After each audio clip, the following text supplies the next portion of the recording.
అందరికీ and public star Pulivendula Mahesh. Public star. Thank you sir, thank you so much sir. చాలా సంతోషం. అంటే మహేష్ నాకు నచ్చి నేను ఈ సినిమా ఒప్పుకున్నాను. ఎందుకంటే ఫస్ట్ నాకు మహేష్ ఫోన్ చేసి ఉన్నట్టు చెప్పేశాడు, సార్ ఇది నా పరిస్థితి, నేను ఇంతే మీకు డబ్బు ఇవ్వగలుగుతాను, ఈ సౌకర్యాలు ఉన్నాయి పులివెందులలో. నేను అడిగాను పులివెందులనే చేయాలా, నా పోర్షన్ ఇక్కడ చేయవచ్చు అంటే, లేదన్నా నాకు లొకేషన్స్ అన్నీ అక్కడ అనుకూలంగా ఉంది కాబట్టి నేను అక్కడే చేయాలి, మీరు రావాలి, మీకు ఏం కావాలంటే నేను చేస్తాను, ఇది నా కెపాసిటీ అని చెప్పాడు. సరే ఓకే, నాకు ముందు నా క్యారెక్టర్ చెప్పు అని చెప్తే క్యారెక్టర్ చెప్పాడు. సో మెయిన్గా ఒప్పుకోవడానికి కారణం కూడా ఏంటంటే దీంట్లో ఒక రైతు క్యారెక్టర్, రైతు రాష్ట్రానికి ఎంత ముఖ్యం, దేశానికి ఎంత ముఖ్యం అనేది చాలా అద్భుతంగా, అంటే వేరే సినిమాలు ఉండొచ్చు, వేరే క్యారెక్టర్స్ చేసి ఉండొచ్చు, నేను చాలా మంచి క్యారెక్టర్ నిజంగా మహేష్ నాకు వచ్చి క్యారెక్టర్ చెప్పగానే నేను మెయిన్గా ఒప్పుకోవడానికి కారణం అది. తర్వాత ఆయన సింప్లిసిటీ, నిజాయితీ, నాకు ఫోన్ మీద అన్ని విషయాలు నేనేం దాచిపెట్టిన సార్, అక్కడ వచ్చిన తర్వాత మీకు జర్కులు ఇవ్వడం అలాంటివి ఉండదు ఇది అని చెప్పాడు. వెంటనే మా మేనేజర్ వెంకట్రావుకి డేట్లు ఇవ్వయా అని చెప్పాను. సో డేట్లు ఇచ్చాము, షూటింగ్ అంతా రెడీ అయిపోయి కరెక్ట్గా షూటింగ్ స్టార్ట్ చేసే టైంలో నాకు చిన్న యాక్సిడెంట్ జరిగి ఇక్కడ ఒక ఫ్రాక్చర్ అయింది. నాకు ప్రాబ్లం ఏమొచ్చిందంటే ఈ పిక్చర్లో బైక్ డ్రైవ్ చేయాలి. సో డాక్టర్లు ఏమో 3 months వరకు వెయిట్ కానీ బైక్ కానీ అలాంటి కుదరదున్నప్పుడు నేను మహేష్కి ఫోన్ చేసి ఇట్లా మహేష్, సారీ మహేష్, నేను ఈ సినిమా చేయలేను, నేను ఎందుకన్నా అన్నాడు. లేదు ఇట్లా బైక్ ప్రాబ్లం ఉంది, నువ్వేమో బైక్ తోలాలంటున్నావు కదా, నువ్వు వేరే వాళ్ళని పెట్టేసుకో, వేరే ఏం లేదు, నాకు అన్నీ నచ్చింది, ఇది ఒకటే నాకు ప్రాబ్లం అంటే, సరే మళ్ళీ ఫోన్ చేస్తా అని చెప్పి ఫోన్ పెట్టేశాడు. నేనైతే రెస్ట్లో ఉన్నాను. మళ్ళీ ఫోన్ చేసి లేదన్నా నెక్స్ట్ డేట్ మీరు ఎప్పుడు ఇవ్వగలుగుతారు చెప్పండి, నేను దాన్ని బట్టి నేను షెడ్యూల్ మార్చుకుంటా అన్నాడు. ఎందుకు మహేష్, నువ్వు ఆల్రెడీ ప్లాన్ చేసావు కదా, నువ్వు చేసుకో అని చెప్తే, లేదు సార్ మీరే చేయాలి ఆ క్యారెక్టర్, మిమ్మల్ని అనుకున్నాను నేను, మీరే చేయాలని చెప్పాడు. సరే అప్పుడు చెప్పాను ఇంత టైం పడుతుందని చెప్పాను. ఆల్మోస్ట్ 1 month తర్వాత అంటే నేను వేరే సీన్లు చేసుకుంటాను, మీరు వచ్చి వేరే కొన్ని సీన్స్ ఉన్నాయి అంతవరకు మీరు చేయండి, మళ్ళీ తర్వాత మనం ప్లాన్ చేద్దాం అంటే మళ్ళీ డేట్లు ఇచ్చాను. సో వచ్చిన తర్వాత ఇక్కడ మాకు నేను అనుకోలేదు కానీ చాలా మంచి ఫెసిలిటీ, నాకు ఆమెని నా వైఫ్గా ప్లే చేస్తే చాలా మంచి ఫెసిలిటీ ఇచ్చారు. మరి ఇవన్నీ కాదు కానీ ముందు వచ్చి సార్ నేను ఒకసారి మీకు సీన్ ఎక్స్ప్లెయిన్ చేయాలని చెప్పి నా రూమ్కి వచ్చి రేపు ఏం సీన్ చేస్తున్నామో ఆ సీన్లు డైలాగులు అన్నీ మొత్తం చేస్తే మేము కూర్చొని కొన్ని కరెక్షన్స్ చేసి చేశాను అనమాట. నాకు బాగా నచ్చింది అదే. మహేష్లో ఏంటంటే ఓవర్ కాన్ఫిడెంట్గా లేకుండా వచ్చి డిస్కస్ చేసి ఈ సీన్ నా సీన్తో పాటు వేరే సీన్లు కూడా ఇట్లా ఉన్నాయండి అని చెప్పి చేశాడు. స్పాట్కి వెళ్ళిన తర్వాత చూస్తే అక్కడ అక్కడ ఉన్న ప్రజలందరూ ఆయనకి సహకరించారు, టోటల్గా అక్కడ ఆర్టిస్టులు అందరూ సహకరించారు. సరే నెక్స్ట్ షూటింగ్ చేసి అద్భుతమైన సీన్, దీంట్లో సీన్ రైతుల గురించి చాలా మంచి సీన్లు ఉన్నాయండి. నాది పోర్షన్ రైతుల్ని సపోర్ట్ చేసే సీన్, ఇంకా వేరే ట్రాక్స్ ఉన్నాయి. బట్ అసలు మెయిన్ ఏంటంటే స్కూల్ లైఫ్. సో ఈ స్కూల్ లైఫ్ ఏంటంటే మనకి అందరికీ ఏంటంటే జీవితంలో పుట్టిన తర్వాత మెయిన్గా గుర్తు వచ్చేది స్కూల్ లైఫ్. ఆ స్కూల్ లైఫ్ ఎప్పుడు తెలుస్తుందంటే కాలేజ్కి వచ్చిన తర్వాత అయ్యో మళ్ళీ స్కూల్ లైఫ్ ఒక చాలా స్వీట్ మెమరీ, అది మళ్ళీ రాదు అని చెప్పి కాలేజ్ దాటిన తర్వాత కాలేజ్ లైఫ్ రాదని చెప్పేసి టూ లేట్ అని చెప్పి పోతుంది. అదే లైఫ్ అనేది. దీంట్లో స్కూల్ లైఫ్లో ఒక చాలా మంచి లవ్ ఏంటంటే అక్కడ సెక్స్ అలాంటిది ఏం కాదండి. ఆ చిన్న వయసులో ఒక అట్రాక్షన్, చిన్న వయసులో ఒకరు ఇష్టపడడం చాలా నీట్గా చాలా బాగా తీసాడు మహేష్. సో ఇది ఒక ట్రాక్ అండి, ఇది నాది ఒక ట్రాక్. అండ్ మెయిన్గా ఇది ఈ రైతుల గురించి నేను ఎందుకు చెప్తానంటే, అందులో భారతీయులు ఒక విషయం మర్చిపోకూడదు. ఈరోజు అద్భుతంగా ఈ ప్రోగ్రామ్ చేస్తున్నాం, జల్సా చేస్తున్నాం, పబ్కి వెళ్తున్నాం, వెళ్తున్నాం, చాలా హ్యాపీగా ఉన్నాం. దానికి కారణం ఏంటి, బార్డర్లో మన కోసం అక్కడ సైనికులు కూర్చొని తుపాకీ పట్టుకొని అక్కడ కూర్చున్నారు. వాళ్ళ ఫ్యామిలీని వాళ్ళు త్యాగం చేస్తూ మనందరూ ఎంజాయ్ చేయాలని చెప్పేసి ఆ చలిలో తిండి లేక పాపం వాళ్ళు అక్కడ ఉంటున్నారు. ఎంతమంది ఉంటున్నారు, ఎంతమంది పోతున్నారు లెక్కలేదు. వాళ్ళ ఫ్యామిలీని వాళ్ళు సాక్రిఫైస్ చేసి మన ఫ్యామిలీ కోసం వాళ్ళు పెడుతున్నారు. వాళ్ళొకడు. నెక్స్ట్ పోలీస్ డిపార్ట్మెంట్, రాష్ట్రంలో ఎన్ని ఎన్కౌంటర్లు జరిగినాయి, ఏ గొడవలు జరిగినాయి, వాళ్ళు మన కోసం వాళ్ళు త్యాగం చేస్తున్నారు. మూడవది డాక్టర్లు, నర్సులు. మాకు తెలుసు మీ కరోనా టైంలో మిత్రులు బంధువులు కూడా దగ్గర రాకూడదు చెప్తే చాలా సీరియస్గా ఉన్న పేషెంట్ దగ్గర మిత్రులు బంధువుల కన్నా దగ్గరికి వెళ్ళిపోయి చూసుకున్నారు. చాలామంది బ్రతికారు, కొందరు పోయారు. వీళ్ళు అలాగే రైతు ఎటువంటి క్యాస్ట్ ఫీలింగ్ లేకుండా, కమ్యూనిటీ ఫీలింగ్ లేకుండా ఒక రైతు ఉన్నవాడు ఆయన ఇది పండిస్తున్నాడంటే ఇది ఎవరో హిందూకి వెళ్ళాలి, లేదా ముస్లింకి వెళ్ళాలి, క్రిస్టియన్కి వెళ్ళాలి కేకుండా అందరికి వెళ్ళాలని చెప్పేసి పాపం వాళ్ళు ఎన్నో ఇబ్బందులతో తుఫాన్ వచ్చినా ఏం వచ్చినా వాళ్ళు చేస్తున్నారు. ఇవి చాలా నేను అన్ని ఫంక్షన్లో చెప్తుంటాను. వీళ్ళు మనం మర్చిపోకూడదు. వీళ్ళకి మనం ఏం డబ్బు ఇవ్వక్కర్లేదు, వాళ్ళకి మర్యాద, ఒక గౌరవంగా సెల్యూట్, నమస్కారం పెడితే చాలు. సో అందుకే నేను రైతు క్యారెక్టర్ చెప్పగా నేను ఒప్పుకోవడానికి కారణం మెయిన్ అదే రీజన్. ఒక రైతు పడే కష్టం, మళ్ళీ ఆ ఊర్లో రైతులు అందరూ సఫర్ అవుతుంటే వాళ్ళకి సాక్రిఫైస్ చేయడం, ఆ విధంగా మనం రైతు క్యారెక్టర్ చేద్దామని చెప్పి చేశాను. చాలా హ్యాపీ. అన్నీ షూటింగ్ అంతా అయిపోయిన తర్వాత లాస్ట్ డే మేము జస్ట్ వెళ్తున్నామంటే కొంచెం గంటల ముందు తను అసలే కష్టాల్లో సినిమా చేస్తున్నాడు. ఈయన ఏంటంటే పక్క విలేజ్కి అంతా వెళ్ళిపోయి జూనియర్ ఆర్టిస్టులకి అందరికీ అంటే వాళ్ళని పిలిపించి పాపం వాళ్ళకి అందరికీ టిఫిన్లు అది ఇది పెట్టి, అంటే క్రౌడ్, ఎందుకంటే ఇతను డబ్బు ఇచ్చి అందరినీ తీసుకుని రాలేడు, ఈ కాంట్ ఎఫోర్డ్. సో రిక్వెస్ట్ చేసి ఆ టైం లిమిట్ మీద తీసుకొచ్చి చేసాడు పాపం. అలాగే అందరూ హెల్పర్స్ అందరూ చేస్తే నాకు తెలిసింది ఏంటంటే దానికి ముందు రోజు ఈయన ఇంట్లో దొంగతనం జరిగిందండి. గోల్డ్ పోయింది. అది పోయినా మాకేం చెప్పలా. ఆయన వచ్చి షూటింగ్ అంత బాగా చేశాడు. రెగ్యులర్గా షూటింగ్ జరుగుతున్నట్టు భోజనాలు వచ్చిందా, మీరు టిఫిన్ చేశారా, అది చేసి ఇది చేశారని చెప్పేసి అంత బాగా చేశాడు. అంత ఒక ప్రాబ్లం ఉన్నప్పుడు కూడా పాపం ఆయన వచ్చి చేశాడు. అక్కడ నాకు నిజంగా పబ్లిక్ స్టార్ పులివెందుల మహేష్ నిజంగా పబ్లిక్ స్టార్ అని చెప్పి నాకు అనిపించి, నేను ఇంకా ఆయనకి ఏం చెప్పాలో నాకు అర్థం కాలేదు. ఈరోజు ఆడియో ఫంక్షన్ అంటే జనరల్గా అందరూ పెద్ద పెద్ద ఆర్టిస్టులని, ప్రొడ్యూసర్, డైరెక్టర్ని, రాజకీయ నాయకుల్ని వీళ్ళని అందరిని పిలుస్తాడు. కానీ తల్లి తండ్రిని పిలిచి ఈరోజు తల్లి తండ్రితో ఈరోజు ఈ ఆవిష్కరణ చేశాడు. నిజంగా చాలా గొప్పవాడు. ఇది చాలామంది నేర్చుకోవాలండి. తల్లి తండ్రి ఆశీర్వాదం ఉంటే జీవితంలో మనం ఎక్కడ దాకా వెళ్ళొచ్చు, ఉన్నత స్థాయికి మనం వెళ్ళొచ్చు. తల్లి తండ్రి కంట్లో మట్టికి మనం కన్నీళ్ళు పెట్టామంటే మన జీవితంలో ముందుకెళ్తే తాత్కాలికంగా ఉంటుంది. ఈరోజు మనం ఉన్నామంటే మన తల్లిదండ్రుల వల్ల. ఈరోజు మనకి నమస్కారం, సంస్కారం, మనకి ఏమాత్రం చదువు, తిండి మనం ఉన్నామంటే ఆ తల్లిదండ్రులు. ఆ తల్లి ఎన్ని నెలలు 9 నెలలు కడుపులో పెట్టుకొని మా బిడ్డ బాగుండాలి, బాగా మంచి ఉన్నత స్థాయికి ఎదగాలని చెప్పి ఎన్ని దేవుళ్ళు ప్రార్థించిండో. తండ్రి అన్నవాడు ఎన్ని కష్టాలు అనుభవించి, ఎన్ని ఉద్యోగాలు చేసి కుటుంబం బాగుండాలని చెప్పేసి పాపం అతను కష్టపడ్డాడో మనకు తెలియదు. ఒక లైఫ్ వచ్చిన తర్వాతనే మనకు తెలుస్తుంది. సో తల్లిదండ్రిని గుర్తుపెట్టుకున్నాడు. ఖచ్చితంగా తల్లిదండ్రుల ఆశీర్వాదాలు ఈయనకు ఉంటాయి. ఈయన ఉన్నత స్థాయికి ఎదుగుతాడు. ఇప్పుడు ఇందాక చాలా ఆవేశంతో మాట్లాడాడు. నేను ఆవేశంతో మాట్లాడినప్పుడు ఒకటే అండి, ఇది నా 47వ సంవత్సరం. నువ్వు ఏదైతే నువ్వు చెప్పేవే నేను ఆల్రెడీ జీవితంలో అవన్నీ దాటేసి వచ్చేసాను. నాకు చాలా జరిగింది. ఎంత జరిగినా మా తల్లిదండ్రుల ఆశీర్వాదాలు ఉన్నాయని చెప్పి నేను కరెక్ట్గా నా పని నేను చేశాను. నేను నిజాయితీగా చేశాను, ఆన్ టైంకి వచ్చాను, ఎవరికి ఇబ్బంది పెట్టలేదు. చూద్దాం ఎంతవరకు పోతుందని చెప్పాను. 47 సంవత్సరాలు అయిపోయింది. 800 సినిమాలు దాటేశాను. 176 సినిమాలు హీరోగా 3 భాషల్లో చేశాను. ఇంకా బండి నడుస్తూనే ఉంది. సో దేనికి నువ్వు భయపడొద్దు. ఆవేశం నాకు అర్థమైంది. ఈ ఫీల్డ్లో ఏంటంటే అన్నీ అలాంటి కష్టాలు వస్తాయి, మనం తట్టుకోవాలి, మనం ముందుకెళ్ళాలి. మంచి మీ మిత్రులు, మీ అభిమానులు ఉన్నారు. ఏమంటే మీరందరూ ఇక్కడ క్లాప్ కొట్టడం కాదండి, రిలీజ్ టైంకి వెళ్ళిపోయి అక్కడ మీరు పోయి క్లాప్ కొట్టాలి. ఇక్కడ కాదు మీరు క్లాప్ కొట్టేది. ఇలాంటి మంచి వ్యక్తి పులివెందల నుంచి ఒక మంచి వ్యక్తి. ఇతనికి మంచి కంటెంట్ ఉందండి, ఇతను మంచి డైరెక్టర్ అండి, అది కూడా చెప్తాను. ఈ సీన్స్ కూడా చాలా బాగా ఎడిటర్ లాగా చెప్పాడు. ఈ సీన్ ఇక్కడ కట్ అవుతుందండి, ఈ సీన్ ఇక్కడ వస్తుంది అన్నాడు. నేను చాలా ఆశ్చర్యపోయాను. ఆయన ప్రతిరోజు వచ్చి నాకు సీన్లు చెప్తుంటే ఈ స్క్రీన్ ప్లే చాలామంది స్క్రీన్ ప్లే వేస్ట్ చేసుకుంటారు. స్క్రీన్ ప్లే ఏంటండి, అది ఒక డ్రామా లాగా. ఒక సీన్ అయిన తర్వాత నెక్స్ట్ సీన్కి కంటిన్యూటీ, నెక్స్ట్ సీన్కి జాయిన్ అవ్వాలి. చాలా బ్రహ్మాండంగా ఆయన స్క్రీన్ ప్లే చెప్పాడు, చాలా బ్యూటిఫుల్గా డైరెక్షన్ చెప్పాడు.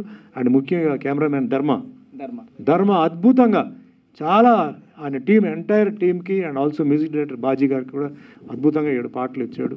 సో ఇక్కడ ఏంటంటే ఒకటే బ్యాలెన్స్ ఏంటంటే మీ ఆశీర్వాదాలు అండి. ఇలాంటి వ్యక్తికి మీ ఆశీర్వాదాలు ఉంటాయి. ఎందుకంటే ఆయన ఒక సంస్కారంతో ఉంటున్న ఒక మనిషి. సో ఇలాంటి మనిషి ఇండస్ట్రీలో ఉండాలి. ఆయన ఇమోషన్స్ అవన్నీ నాకు అర్థమవుతుంది. అవన్నీ ఒక సక్సెస్ వస్తే అన్నీ పోతాయి. బట్ చాలా ధైర్యంతో ఉన్నాడు. ఆ భగవంతుడి ఆశీర్వాదాలు, మీ ఆశీర్వాదాలు ఉండాలి. ఆయన వండర్ఫుల్ హీరోయిన్ సనా ఉన్నారు ఇక్కడ, సావిత్రి ఉన్నారు ఇక్కడ, షాను సారీ. సో వీళ్ళందరూ ఈ పిక్చర్కి యాడ్ చేస్తున్నారు. అండ్ చాలామంది మంచి ఆర్టిస్టులు కూడా అవకాశం ఇచ్చాడు. పులివెందులో ఉన్న లోకల్ ఆర్టిస్టులు కూడా ఆయన ఇచ్చాడు. సో మంచి 175 మంది ఇంట్రొడ్యూస్ అవుతున్నారంట. వండర్ఫుల్, గ్రేట్, ఇది రికార్డుకి వెళ్ళాలి ఇది. సో ఎంతో మంచి మనసుతో ఇంతమందికి ఆయన అవకాశం, ఎందుకంటే అవకాశం రావడం చాలా కష్టం. సో అవకాశం ఇచ్చాడు, ఆ అవకాశాన్ని వాళ్ళు యూజ్ చేసుకోవాలి. ఆ అవకాశం వాళ్ళకి మంచి స్టేటస్ ఇచ్చి మంచి ముందుకు తీసుకెళ్ళాలి. సో ఈ పిక్చర్ November 14th రిలీజ్ ఉందండి. సో మీ అందరూ వచ్చి మీ ఈ పిక్చర్ని ఆశీర్వదించాలి. ఈ పిక్చర్ సక్సెస్ అవ్వాలి. So once again thanks to Swarna for having given me this opportunity. మీ అందరూ ఇంత దూరం వచ్చినందుకు వన్స్ అగైన్ థ్యాంక్స్ చెప్తూ, భగవంతుడి ఆశీర్వాదాలు మీ ఆశీస్సులు ఎప్పుడు ఉండాలి. To public star Pulivendula Mahesh. Thank you so much అండి. ఇక్కడికి వచ్చిన పెద్దలకి, నా అన్నల కెమెరామెన్లకి ఫస్ట్ ఆఫ్ ఆల్ థ్యాంక్స్ చెప్పుకుంటున్నాను. And Suman sir, thank you so much sir. మాకు డేట్స్ ఇచ్చి సహకరించి ఈ సినిమాలో మెయిన్ పాత్ర సినిమా నడిపించారు. ఎప్పుడు రుణపడి ఉంటాం sir. I love you so much sir. అంటే ఆమని గారు కావచ్చు, మురళీధర్ గారు కావచ్చు, చాలామంది సినిమా గురించి మాట్లాడంటే ఫస్ట్ సినిమా కొంచెం పక్కన పెడతామండి. ఈ సినిమా కోసం నా ఇల్లు వాకిలి అన్నీ అమ్మేసుకొని ఇక్కడ నిలబడి సినిమా గురించి పక్కన పెడుతున్నా. ఎందుకంటే ఇక్కడ నిలబడిన అన్నలు కావచ్చు, అక్కలు కావచ్చు, లేకపోతే ఇంకెవరైనా కావచ్చు, ఇండస్ట్రీకి ఆర్టిస్ట్ అవుదామని చెప్పి ఎంతోమంది కెమెరామెన్లుగా ఉన్నారు, జూనియర్ ఆర్టిస్ట్లా ఉన్నారు, వేరే పొజిషన్లో ఉన్నారు. ఎందుకన్నా మనము సినిమా ఇండస్ట్రీ అంటే అది ఏదో పెద్దది, అదేమన్నా నాకు తెలియగలుగుతాను. ఎంతోమంది హీరోలు కావచ్చు, డైరెక్టర్లు కావచ్చు, చాలా కష్టపడి పైకి వచ్చారు. ఇక్కడికి వచ్చిన తర్వాత మనం అనుకున్న ఫీల్డ్ని ఇసిపెట్టేసి వేరే ఫీల్డ్ ఎంచుకుంటున్నాం. అది ఎందువల్ల లోపల నాకు అర్థం కావడం లేదు. నేను అందుకోసమని ఈ క్రౌడ్ ఫండింగ్ పెట్టాను. అసలు ఏం జరుగుతుందో, ఎక్కడ మిస్టేక్ అవుతుందో, అసలు ఎవరు సపోర్ట్ లేకపోతుందో కూడా అర్థం కాకుందన్న. ఇక్కడ ఇండస్ట్రీకి మన ఇల్లు వదిలి, తల్లిదండ్రులను వదిలి, మన పిల్లల్ని వదిలి ఎంతోమంది ఇక్కడికి వచ్చి ఒక జూనియర్ ఆర్టిస్ట్గా బతకాలనా? సినిమా అంటే అదేనా? ఇంటి దగ్గరేమో గోరుముద్దలు అమ్మోలు పెట్టితే తిని ఇక్కడికి వచ్చి జూనియర్ ఆర్టిస్ట్గా 300 రూపాయలతో ముందుకెళ్ళి స్థలం లేక, రోడ్ల మీద పడుకుంటా ఉన్నారు. ఎందుకంటే నేను ఒక జూనియర్ ఆర్టిస్ట్గా వచ్చాను కాబట్టి ఆ కష్టం నాకు తెలుసు అన్న. ఇక్కడే ఇదే కృష్ణానగర్ గడ్డ మీద 300 రూపాయలతో నేను వచ్చాను. నా తల్లిదండ్రులు నన్ను చాలా ముద్దుగా పెంచుకున్నారు. ఇక్కడికి వచ్చిన తర్వాత ఆ కష్టము అది చూసిన తర్వాత నాకు ఒకటే అనిపించిందన్న, ఎవడన్నా తొక్కుతాడు, కిక్కుతాడు, ఎవడన్నా అన్నా అంటే వాడు మనిషే కాదన్న నా దృష్టిలో. వాడు ఎంత పెద్ద గొప్పడైనా కావచ్చు, వాడు కూడా ఒక అమ్మకి, ఒక నాన్నకి కొడుకు మాత్రమే. ఈరోజు నువ్వు తొక్కుతున్నావో లేదా నువ్వు ఎక్కుతున్నావో, మా సపోర్ట్, మా ధైర్యం లేకపోవచ్చు, లేదా మిమ్మల్ని అడిగే ధైర్యం లేకపోవచ్చు. దేవుడు అనేవాడు ఒకడు ఉంటాడో, ఆయనకు అందరూ సమానం చెప్పాలి. గుర్తుపెట్టుకోండి, ముందు నాన్నలు తప్పులు చేస్తే కొడుకులు దెబ్బలు తగులుతున్నాయి, ఇప్పుడు కుడి చేయి చేస్తే ఎడం చేయి తగులుతున్నాయి. గుర్తుపెట్టుకోండి అన్న. మనస్ఫూర్తిగా అందరం ఎదుగుదాం, అందరం ముందుకెళ్దాం. ఎన్నాలని మాకు ఈ జూనియర్ ఆర్టిస్ట్ బతుకులు, చాలామంది ఫీల్డ్ వదిలి వేరే ఫీల్డ్ ఎంచుకుంటున్నాం. మాకు యాక్టింగ్ రాకనా, లేకపోతే మాకు చేత కాకనా? ఇన్స్టాలో ఫాలోవర్స్ ఉంటే రా తమ్ముడు, క్యారెక్టర్ తీసుకో, అంతే. వాళ్ళ మీద బతకాలా సినిమా? డబ్బుల మీద బతకాలా సినిమా? సినిమా అంటే ఏందన్నా? మన లైఫ్లో జరిగిన కథని యాసిడ్స్గా తెర మీద చూసుకోవడం, మన జ్ఞాపకాలు, మన ముందు తాతల జ్ఞాపకాలు చూపించడమే సినిమా. ఈడికేసుకుంటే సినిమానా? ఈడికేసుకుంటే సినిమానా? లేదు సెక్స్ వేస్తే సినిమానా? సినిమా పదానే మార్చేస్తున్నాం మనము. నాకు అదే బాధ అనిపించింది. అందుకే నేను 90s స్టోరీ తీసుకున్నా, ఒక ప్యూర్ లవ్ స్టోరీ. నాకు ఇది ఒక్కటేనా నాకు. సో నేను ఈ సినిమా ఎట్టయినా ఐ డోంట్ కేర్. బట్ ఇక్కడ నుంచైనా మనం ఐక్యమత్యంగా ఉందామన్నా. నా అన్నలు కావచ్చు, అందరు కావచ్చు, ప్రజలందరికీ కోరుకుంటున్నాను నేను. ఒకటి వల్ల ఏమీ కాదు, మీరందరూ తలుచుకుంటే నేను ముందుకు వెళ్ళగలను. నేను ముందుకెళ్తే ఖచ్చితంగా ఈరోజు నైనిషియా క్రియేషన్ నా చిన్న పాప బ్యానర్ పెట్టాను నేను. నాకు పెద్ద బ్యానర్ దొరకపోవచ్చు, మేబీ దొరుకుతుందేమో కూడా తెలియదు. రేపొద్దున నేను పెద్దనే అయిపోయిన తర్వాత కొత్త వాళ్ళందరికీ నా బ్యానర్ ఇస్తా, ఐ ప్రామిస్. నేను చెప్తున్నా, ఈరోజు నేను చిన్ననే కావచ్చు, ఏదో రోజు ఖచ్చితంగా గొప్పనవుతా, నా బ్యానర్ ఇస్తాను నా కొత్త వాళ్ళందరికీ. నేను మాటిస్తున్నా సభావేదికంగా. నేను ఫస్ట్ టైమే మాట్లాడుతున్నా, కానీ చాలా బాధ ఉందన్న. ఎందుకు ఎక్కడికి వెళ్ళినా కూడా ఏం జరిగినా ఇదే రిపీట్ అవుతుంది. సరే, ఎక్కడ రీజన్ అర్థం కావడం లేదు. బయట వాళ్ళేమో ఆ నలుగురు పెద్దోళ్ళు అంటారు. ఆ నలుగురు ఎవరు? ఎవరిని అడగాల? ఎవరిని అడిగితే వాళ్ళు కిందికి వస్తారు. అడగడానికి మేము రెడీగా ఉన్నాం. ఉంటే నాయకులు ఎవరన్నా, పెద్దోళ్ళు ఎవరంటే రండి సార్, మాట్లాడుకుందాం. చచ్చిపోతున్నాం సార్ బయట. సినిమాలో ఒక్కసారి కనపడేది చచ్చిపోవాలని చాలామంది. సార్ నేను క్రౌడ్ ఫండ్తో చేస్తాను సార్, మంచి 10,000. దీంట్లో పూలు అమ్ముకొని ఉన్నారు, బైకులు అమ్ముకొని వచ్చిన వాళ్ళు ఉన్నారు. ఆటోలు అమ్ముకునే వాళ్ళు ఉన్నారు సార్. 2000 3000 చిల్లర తీసుకొచ్చి ఒక్కసారి నేను కనపడి చచ్చిపోయినా బాధలేదంటున్నారు. బతికించండి సార్ సినిమాని. కోట్లు పెట్టి కాదు సార్ సినిమా తీయాల్సింది. 10 రూపాయలతో సినిమా తీయచ్చు. ఏదో సార్ హెలికాప్టర్ దిగితే అదే షాటే, సైకిల్లో వచ్చిన అదే షాటే సార్. మీరు పెద్ద బడ్జెట్ తీసి జనాల మీద రుద్దాకండి సార్. చిన్న సినిమాలు బతికించండి. కంటెంట్ చూడండి. కంటెంట్ నచ్చితే థియేటర్కి వెళ్ళండి. నచ్చలేదా అప్పుడు చెప్పండి, సార్ మాకు చేత కాదు, మేము ఇంటికి వ్యవసాయం చేసుకుంటాం సార్ అని. సార్ ప్లీజ్ సార్, నా మాట తప్పుగా అనుకోవచ్చు, లేకపోతే నా టార్గెట్ చేసుకోవచ్చు, ఏమైనా చేసుకోవచ్చు, కానీ నాకు జరిగింది చెప్పాలనుకున్నాను. ఏదో ఇంకో రోజు అంటారు, భయపడిపోతారు. సినిమా నేను ఒక్కనే చేశాను కదా, నా డబ్బులని వెళ్ళిపోతాను. I don't care. ఈ సినిమా ఏమన్నామని ఇలా చాలామంది మాట్లాడుకుంటారు, జూనియర్ ఆర్టిస్టులు. కానీ చాలామంది నా దగ్గరకు వచ్చే అవకాశం వచ్చినప్పుడు, ఒక డైరెక్టర్ ప్లేస్లో కూర్చున్నప్పుడు ఇవన్నీ నేను విన్నాను. నా బతుకు జూనియర్ ఆర్టిస్ట్ స్టార్ట్ అయింది. ఇంకెవరు చెప్పాలన్నా, మనకి ఇంకెప్పుడు మారుతాయి? నా ప్లీజ్ అన్న కెమెరామెన్ అన్న, మీకు విషయం తెలుసా, ఇక్కడ హీరో గొప్పడు కాదు, డైరెక్టర్ గొప్పడు కాదు, కెమెరా గొప్ప. మీరు చూపిస్తేనే ఎవరైనా హీరో అయ్యేది, డైరెక్టర్ అయ్యేది, గొప్పోళ్ళు అయ్యేది. ఆ కెమెరా లేకపోతే ఎవరు గొప్పోళ్ళు లేరు. అది గుర్తించండి అన్న. మీరు కరెక్ట్గా కొడితే ఇండస్ట్రీ ఖచ్చితంగా మన చేతిలోకి వస్తుంది. మళ్ళీ చిన్న సినిమాలు చేసుకోవచ్చు, మళ్ళీ మనం బతకచ్చు అన్న. వందల కోట్లు కొట్టి అది రాక ఆడక జనాలు థియేటర్లు ఇవ్వక చచ్చిపోతున్నాం అన్న. ఈరోజు ఒక మనిషిని థియేటర్ తీసుకురావాలంటే చచ్చిపోతున్నాం. మంచి కంటెంట్ కూడా చచ్చిపోతున్నాయి. ఎందుకంటే పెద్ద వెంటలకు థియేటర్లు వచ్చేస్తున్నాయి. మీరా కొత్తోళ్ళ ఒకప్పుడు చిరంజీవి సార్ కొత్తోళ్ళని మర్చిపోయినారు. ఒకప్పుడు రజనీకాంత్ సార్ కొత్తోళ్ళని మర్చిపోయినారు. తర్వాత రవితేజ్ సారు, నాని సారు, నిన్న వచ్చిన విజయ్ దేవరకొండ సారు, కిరణ్ సారు. ఏంటి సార్ కొత్త అయింది పాత అయింది? ఒక్కసారి ఛాన్స్ ఇచ్చి చూడండి. ఎంతోమంది చిరంజీవులు వస్తారు, ఎంతోమంది రాజమౌళి వస్తారు. ఒక అవకాశం ఇచ్చి చూడండి సార్. టాలెంట్ చూడండి సార్, అంతేగాని రీల్స్ ఏముంది సార్? ఏవి రీల్ చేసినా మిలియన్స్లో వ్యూస్ వస్తాయి, కానీ కంటెంట్ జనాల నుంచి వస్తుంది. అది ఆలోచించి సపోర్ట్ చేస్తారని మనస్ఫూర్తి కోరుకుంటున్నాను.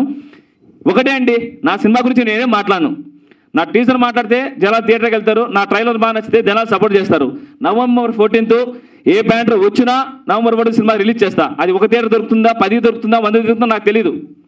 పోనీ పెద్ద బ్యానర్ దొరికితే రిలీజ్ చేస్తాను. ఏ దానికైనా రెడీగా ఉన్నాను. November 14 తెర మీద సినిమా చూడాలనుకుంటున్నాను. మీరు నా కోసం కాకపోవచ్చు, నా బిడ్డల కోసం కాకపోవచ్చు, నా భార్య కోసం కాకపోవచ్చు, నా ఫ్యామిలీ కోసం కాకపోవచ్చు, మీరు జనం కోసం సినిమా చూడండి. పూలు అమ్ముకున్నోళ్ళు, బైకులు అమ్ముకున్నోళ్ళు, రోడ్లలో ఉన్నోళ్ళు ఒక్కసారి తెర మీద కనబడి చచ్చిపోతే చాలా అనుకునే వాళ్ళ కోసం చూడండి సార్. నేను 100 రూపాయల టికెట్ పెడుతున్నాము, మాకు 1000 అంతేమొద్దు సార్. ఒక 100 రూపాయలు పెట్టి మీరు సినిమాకి వెళ్ళండి. నచ్చితే మాత్రం మీ దగ్గర మొబైల్ ఉంటే, స్కూల్ లైఫ్ సినిమా చూశాను, చాలా బాగా నచ్చింది, మీరు సపోర్ట్ చేయండి. నేను ఒక్క వీడియో నా కోసం చేసి పెట్టండి అంతే. ఈ సినిమా గురించి నేను ఏం మాట్లాడను, టెక్నీషియన్ గురించి ఏం మాట్లాడను సార్. సారీ సార్, నెక్స్ట్ ఇంకేముంటే మాట్లాడతాను. ఇది నేను చెప్పాలనుకునే చెప్పాను. నాకు సహకరించిన ప్రతి ఒక్కరికి నా పాదాభివందనం. నా టెక్నీషియన్స్ కావచ్చు, నా ఆర్టిస్టులు కావచ్చు, everyone thank you so much. నేను ఫస్ట్ కొత్తనైనా కూడా నాకు దేవుళ్ళ లాంటి సుమన్ సార్ నాకు డేట్ ఇచ్చి సహకరించి సపోర్ట్ చేశారు. తొలి మెట్టు నుంచి ఈ మెట్టు వరకు సపోర్ట్ చేసిన ప్రతి ఒక్కరికి నేను ఎప్పుడు రుణపడి ఉంటాను. నాకు అన్నం పెట్టినవన్నీ ఎప్పుడు మర్చిపోను. I promise. జై సినిమా, జై సినిమా, జై స్కూల్ లైఫ్. అయినా కూడా ఈ డైలాగ్ చెప్తున్నా అంటే అర్థం చేసుకోండి, కంటెంట్ వేరు సినిమాలోది. సో ఆ కంటెంట్ గురించి లాస్ట్ వరకు చూస్తే ఇదే లేడీస్ నాకు ఖచ్చితంగా సన్మానం చేస్తారు. ఎందుకంటే నా ఇంట్లో ఆడబిడ్డలు, నా 2 పిల్లలు, నా భార్య, నా తల్లితో చూసే సినిమా చేశాను. సో డైలాగు బ్యాడ్గా ఉండొచ్చు, కానీ అదే ఎండింగ్లో వీళ్ళకు ప్లస్ పాయింట్ అవుతుంది. అమ్మాయి నావుపాము 2 ఒకటి రచనడా. నావుపాము ఎంత పాలు వచ్చినా కాడేస్తుంది, అమ్మాయిని ఎంత ప్రేమించినా మోసం చేస్తుంది. నావుపాము పాలు వచ్చినా కాడి తెలుసా పాలు వస్తాను చూడు, ఇది మన అమాయకత్వం. అమ్మాయిని ఎంత ప్రేమించినా మోసం చేసినా తెలిసి కూడా ప్రేమిస్తాను చూడు, ఇది మన అబ్బాయిల అమాయకత్వం. అబ్బాయిలు be careful my innocent boys. Okay, super. అందరికీ నమస్తే అండి. ముఖ్యంగా ముందుగా ఇలాంటి సినిమాలకి ఆదరించేటువంటి మీడియా మిత్రులకు, సోషల్ మీడియా, ప్రింట్ మీడియా అందరికి కూడా నా మనస్ఫూర్తిగా ధన్యవాదాలు తెలియజేసుకుంటూ, వచ్చినటువంటి పెద్దలకు, అందరికీ, ప్రేక్షకులకి, వేదిక మీద ఉన్న ప్రముఖ నటులు, ఎంతోమందికి స్ఫూర్తిదాయకంగా నిలిచినటువంటి సినిమా దిగ్గజం మన సుమన్ గారికి, వారు ఈ సభకు రావడం చాలా సభ పునీతమైందని నేను భావిస్తున్నా. అదేవిధంగా ఈరోజు స్కూల్ లైఫ్, అసలు ఇక్కడ ఉండడం కాదు, ప్రపంచంలో స్కూల్ లైఫ్ లేకుండా ఏ మానవుడు ఉండడు. అది నేను కొత్తగా చెప్పక్కర్లేదు. కానీ అలాంటి స్కూల్ లైఫ్ సినిమా ప్రతి ఒక్కరూ చూడవలసిందే. ఎందుకంటే ఇందులో అంత అద్భుతంగా ఈ సినిమాను తీర్చిదిద్దినటువంటి ముఖ్యంగా మహేష్, ఆయనే దర్శకత్వం వహిస్తూ ఆయనే హీరోగా. ఇందులో నేను ఈరోజు ఈ వేదిక మీదకి రావడానికి ముఖ్య కారణం షన్ను, అందమైన హీరోయిన్ షన్ను. షన్ను నువ్వు అలా ఓకే ఓకే దిగుదు. షన్ను నాతో ఫస్ట్ ఆమెకి ఒక కళాకారిణిగా ఆమె నాతో చేయడం అనేది, ఆ పాట పెద్ద హిట్ అయింది. అదే బుజ్జి. మోసం చేసావే బుజ్జో, ఓ బుజ్జి నా బుజ్జి అని ఈ బుజ్జి పాటతో పాలమ్మిన. బుజ్జి ఎక్కడ ఉందండి? బుజ్జి లేకుండా పాడుతున్నారు. బుజ్జి వెనకాల వస్తుంది, ఇప్పుడు పాడుతుంటే వస్తుంది. ఇద్దరు బుజ్జీలు ఉన్నారు ఇక్కడ. మీరు అటు ఇటు చూస్తూ పాడితే కొంచెం ఇద్దరు వైరల్ అవుతారు. సావిత్రి అలాగే సావిత్రి అలాగే ఉన్నారు. కాకపోతే ఫస్ట్ బుజ్జి, తర్వాత సావిత్రి గారు కూడా దీనికి ఈ సినిమాలో చేశారు కాబట్టి ఒక్కొక్కరి గురించి టైం కూడా లేదు. సో ఆ రకంగా బుజ్జి పాటతో మేమిద్దరం, బుజ్జి సాంగ్ అంటే చిన్న పిల్లల నుంచి ఎంతోమంది ఆ పాటను ఆదరించారు, పెద్ద హిట్ చేశారు. సో దాంట్లో నేనే స్వయంగా పాడి, అంటే ఆ పాట తర్వాత నేను బిగ్ బాస్ కూడా వెళ్ళొచ్చాను, మీ అందరికీ తెలుసు. సో అంత అద్భుతంగా హిట్ అయింది. దాంట్లో షన్నుకు ఫస్ట్ పాట రైతు పాటతో నేను ఇంట్రొడ్యూస్ చేశా. నన్ను అన్నది, ఇంత ప్రకృతి అంటే నేను అందంగా కనబడే వ్యక్తిని అంత ఒక డీగ్లామర్గా చూపించి, ఒక పల్లెటూరు అమ్మాయిలాగా ఒక రైతు భార్యగా కూడా ఆమె చేసి చాలా, అది ఆ పాట కూడా హిట్ అయింది. ఇప్పుడు రైతుల పరిస్థితి చూస్తున్నారు అందరూ కూడా, మీరందరూ. ఎందుకంటే వర్షం పడితే రైతు పండించిన పంటకి ఒక వర్షం వస్తే రైతులు ఎంత ఇబ్బంది పడతారు అనేటువంటి, మరి ఎంత విషాదమైన విషయం రైతు బతుకు. అలాంటి రైతు బతకాలి, మనం బతికించుకోవాలి. అలాంటి పాట కూడా షన్ను చేసి నిరూపించింది. మళ్ళీ గ్లామర్గా బుజ్జి దాంట్లో. అలాగే ఇప్పుడు స్కూల్ లైఫ్ సినిమాలో మరి మహేష్ పక్కన హీరోయిన్గా, అలాగే సావిత్రి నటించడం, అలాగే నా మిత్రుడు టోనీ, ఆయన ఇప్పుడు హీరోగా, చాలా పెద్ద ఆర్టిస్టు, చాలా పెద్ద డ్యాన్సరు. మేమంతా సమకాలి అంటే మేమందరం కూడా ఒక స్టూడియోలో ఉంటూ చేసినటువంటి టోనీ ఇక్కడ ఉండడం కూడా చాలా, ఇంకా పేరున అందరికి కూడా నాకు సో అందరికి కూడా ఆశీర్వదిస్తూ, లేట్ అయింది కాబట్టి ముఖ్యంగా మా సుమన్ సార్ సినిమాల్లో యాక్టింగ్ చేయడమే కాదు, ఇటీవల కాలంలో ఆయన తనకున్నటువంటి భూమిని కూడా ధారాదత్తం చేసినటువంటి మహనీయులు సార్. నాకు చాలా అద్భుతంగా ఫీల్ అయ్యాను నిజంగా. మీలాంటి గొప్ప, అంటే సినిమాల్లో యాక్టింగ్ ఒక యాక్టర్గానే కాకుండా నిజ జీవితంలో కూడా హీరో అనిపించుకున్నారు సార్. మీరు మా అందరికీ ఆదర్శం అయ్యారు. నేను వింటున్నా మీ గురించి మధ్యలో, చాలా గర్వపడ్డాను. ఈ సందర్భంగా మిమ్మల్ని అప్రిషియేట్ చేయడానికి, అంటే మిమ్మల్ని నేను అభినందించడానికి కూడా నాకు ఈ వేదిక దొరికిందని నేను భావిస్తూ, మీ పక్కన ఉన్నందుకు కూడా చాలా అదృష్టంగా భావిస్తూ, ఓకే స్కూల్ లైఫ్ సినిమాను అందరూ చూడండి. ఫస్ట్ తొందరగా November 14 sir school life cinema. November 14 రోజు మీరందరూ కూడా వెళ్ళి ఎంజాయ్ చేయండి. November 14 అంటే చాలా గొప్ప దినం ఆ రోజు, మీకు తెలుసు కదా. సో కాబట్టి చిల్డ్రన్స్ డే, ఎందుకంటే చిల్డ్రన్స్ డే రోజు పెట్టడం అనేది స్కూల్ లైఫ్ అక్కడి నుంచి చిల్డ్రన్స్ నుంచి స్టార్ట్ అయింది కాబట్టి ఆ స్కూల్ లైఫ్ను అందరూ చూసి వాళ్ళందరినీ ఆశీర్వదించిన మనస్ఫూర్తిగా కోరుకుంటూ, అలాగే విధంగా ముఖ్యంగా ఈరోజు షన్ను చాలా పెద్ద హీరోయిన్, చాలా పెద్ద యాక్టర్ అవుతావు. నిజంగా నీకు అంత మంచితనం ఉంది షన్ను. నిజంగా చెప్తున్నా, నేను ఆ రోజు నువ్వు నా దాంట్లో యాక్టింగ్ చేసేటప్పుడే చెప్పిన, నువ్వు చాలా సినిమా హీరోయిన్ అయితే చాలా పైకి వస్తావు అని చెప్పిన. అలాగే ఆశీర్వదిస్తున్నా. God bless you. Thank you so much. మహేష్కి ముఖ్యంగా అన్ని పాత్రలు పోషించినటువంటి మహేష్, అలా చాలా కష్టం అండి. ఒక సినిమా డైరెక్షన్ చేయడమే కష్టం, హీరోగా చేస్తూ డైరెక్షన్ చేస్తూ లాక్కొచ్చినటువంటి మీకు నా అభినందనలు. Thank you so much. ఈ అవకాశం ఇచ్చిన మీ అందరికీ మనస్ఫూర్తిగా నా ఆశీర్వాదాలు తెలియజేసుకుంటున్నా. మీ బోలే. నమస్కారం. ఇక్కడ వచ్చిన పెద్దలందరికీ అండ్ మీడియా మిత్రులకి నా హృదయపూర్వక ధన్యవాదాలు. తెలుగులో ఏమైనా మిస్టేక్స్ ఉంటే క్షమించండి. నేను కన్నడ అమ్మాయి, బట్ మీ తెలుగు అమ్మాయి ఇప్పుడు. So thank you so much Suman sir being here and everyone. ఇక్కడ వచ్చి మా ట్రైలర్ లాంచ్ని మీరు ఎంజాయ్ చేస్తారు అండ్ మాకు చాలా బాగా సపోర్ట్ చేస్తున్నారు. అండ్ స్కూల్ లైఫ్ మూవీ అనేది ఒకటి మీ జ్ఞాపకాలు యాక్చువల్లీ. సో ప్రతి ఒక్కరూ November 14 వచ్చి మా మూవీని చూసి మాకు బ్లెస్ చేస్తారని నేను మనస్ఫూర్తిగా కోరుకుంటున్నాను. ఇలాంటి మూవీస్ మహేష్ గారు చాలా చేయాలి అండ్ మీ బ్లెస్ కావాలి. అండ్ ఇది చాలా కష్టపడి మూవీ తీయడం జరిగింది మహేష్ గారు, క్రౌడ్ ఫండ్ అండ్ చాలా మీకు తెలిసే ఉంటుంది, అన్నీ బాగా వైరల్ అవుతుంది చూడండి అందరూ. అండ్ బుక్ మై షోలో వెళ్ళి స్కూల్ లైఫ్ మూవీ మీరు ఓపెన్ చేస్తే వచ్చేస్తుంది.